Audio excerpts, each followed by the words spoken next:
वांगी कापून घेतले, 2-3 बटाटे घेतले, हिरवे बटाटे घेतले, तेजपान घेतले, 2 मोठे कांदे चिरून घेतले, 2 टोमॅटो चिरून घेतले, हिरव्या मिरच्या मधून कापून घेतल्या आणि काही खडे मसाले घेतले. फोडणीची तयारी केली होती. पातेलं ठेवलं, त्याच्यात 2 चमचे मी मोठे तेल टाकून घेतले. हिरव्या मिरच्या ज्या मधून कापलं त्या टाकून घेतले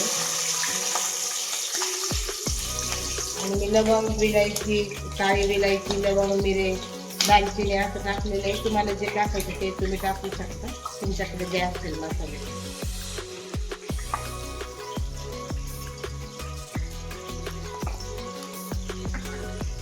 आता मी कांदा टाकते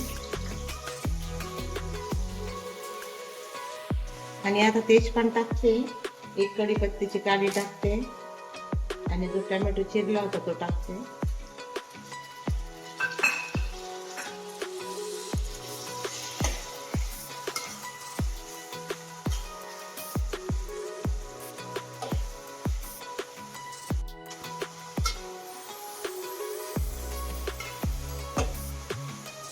तुम्ही बघू शकता आता आपले कांदा, टोमॅटो, हिरवी मिरची, तेजपान, मसाले सगळे छान तेलामध्ये परतले गेले. आता मी अद्रक लसूणची पेस्ट टाकते.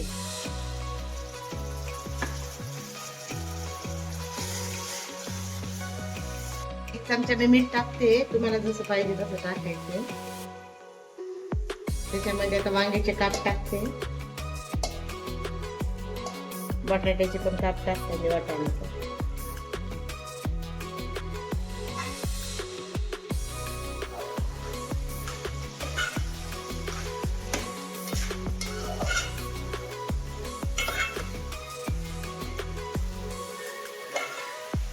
फोडणी तयार झाली. मी 2 ग्लास गरम पाणी करायला ठेवलं होतं. पाणी पण गरम झालेलं आहे, म्हणजे भात छान मोकळा होईल आपला.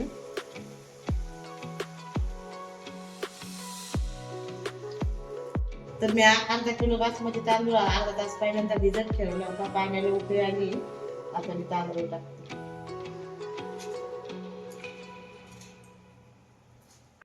टाकले आता मी, पाण्याला पण उकळी आलेली आहे. आता चिरलेली हिरवी बारीक कोथिंबीर थोडी वरून टाकते आणि झाकण लावून 10 मिनिटांसाठी सोडून देते.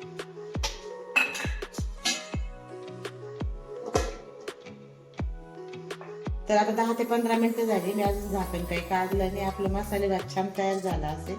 आता मी झाकण काढते. बघू शकता आपला खूप छान मसाले भात तयार झालेला आहे.